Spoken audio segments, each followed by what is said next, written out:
80ನೇ ಸ್ವಾತಂತ್ರ್ಯ ದಿನಾಚರಣೆಯನ್ನು ಬೀದರ್ ಕ್ರಾಂತಿ ಚಾನೆಲ್ ಕಚೇರಿಯಲ್ಲಿ ಆಚರಿಸಲಾಯಿತು.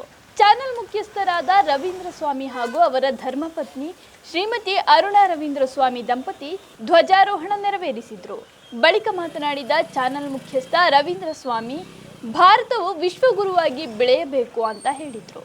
ಕಾರ್ಯಕ್ರಮದಲ್ಲಿ ಮುಖ್ಯ ಅತಿಥಿಯಾಗಿ ಪಾಲ್ಗೊಂಡ ಶಾಸಕ ರಹೀಂ ಖಾನ್ ಸ್ವಾತಂತ್ರ್ಯ ದಿನಾಚರಣೆಯ ಶುಭ ಕೋರಿದರು. ಈ ಸಂದರ್ಭದಲ್ಲಿ ಏರ್ಟೆಲ್ ತಂಡದ ವಿಠಲ ಟೈಗರ್, ಮಹಮ್ಮದ್ ಅಬ್ದುಲ್ಲಾ, ಕಿರಣ್ ಹಾಗೂ ಬೀದರ್ ಕ್ರಾಂತಿ ಚಾನೆಲ್ನ ಸಿಬ್ಬಂದಿ ಉಪಸ್ಥಿತರಿದ್ದರು.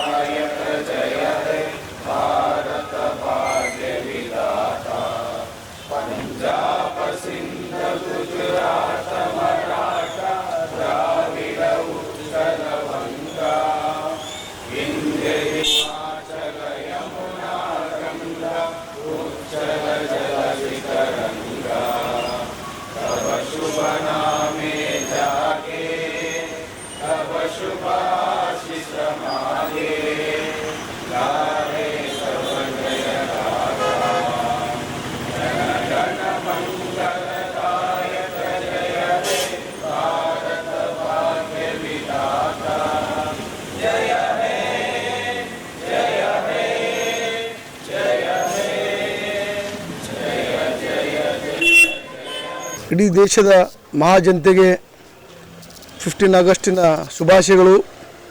ಪ್ರತಿ ವರ್ಷದಂತೆ ಡೆನ್ ನೆಟ್ವರ್ಕಿನ ಹಾಗೂ ಏರ್ಟೆಲ್ನ ಸಿಬ್ಬಂದಿಗಳು ಎಲ್ಲರೂ ಕಲಿತುಕೊಂಡು 15 ಆಗಸ್ಟ್ ಭಾಳ ವಿಜೃಂಭಣೆಯಿಂದ ಆಚರಣೆ ಮಾಡ್ತೀವಿ. ಇಡೀ ರಾಜ್ಯದ ಜನತೆಗೆ ವಿಶೇಷವಾದಂಥ ಇದೊಂದು ಸರಿ ಸುದ್ದಿ ಅಂದರೆ, ನಿನ್ನೆ 14 ಆಗಸ್ಟಿಗೆ ನಾವು ಬೀದರ್ ಕ್ರಾಂತಿ ಅಂಥೇಳಿ ಕಳೆದ 10 ವರ್ಷಗಳಿಂದ ಸುದ್ದಿ ಸಮಯ ಜೊತೆಗೆ ಕೆಲಸ ಮಾಡ್ತಿದ್ದೀವಿ. ಅದರ ಅನುಭವದೊಂದಿಗೆ ಬೀದರ್ ಕ್ರಾಂತಿ ಅಂತ ಪ್ರಾರಂಭ ಮಾಡೀವಿ. ಬೀದರ್ ಕ್ರಾಂತಿ ಪತ್ರಿಕೆ ಹಾಗೂ ಡಿಜಿಟಲ್ ಮೀಡಿಯಾ ಬೀದರ್ ಬದಲಾಗಬೇಕು, ಅದು ಮಾತಿಲಿಂದಲ್ಲ ಕ್ರಾಂತಿಲಿಂದ ಅಂಥೇಳಿ ಈ ಇಡೀ ತಂಡನ ಪ್ರಾರಂಭ ಮಾಡೀವಿ. ಅದು ನಾವು ಬದಲಾವಣೆ ಮಾಡದೆ ತೀರ್ತೀವಿ ಅಂಥೇಳಿ ಪಣ ತೊಟ್ಟಿವಿ.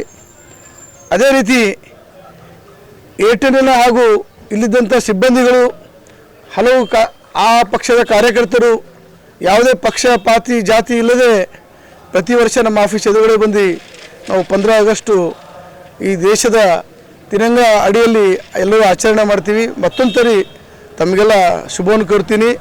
ಬರ್ತಕ್ಕಂಥ ದಿವಸದಲ್ಲಿ ನಮ್ಮ ದೇಶ ವಿಶ್ವಗುರು ಆಗಲಿ ಅಂತೇಳಿ ಶುಭ ಹಾರೈಸ್ತೀನಿ. ಜೈ ಹಿಂದ್, ಜೈ ಭಾರತ್. ಧನ್ಯವಾದ.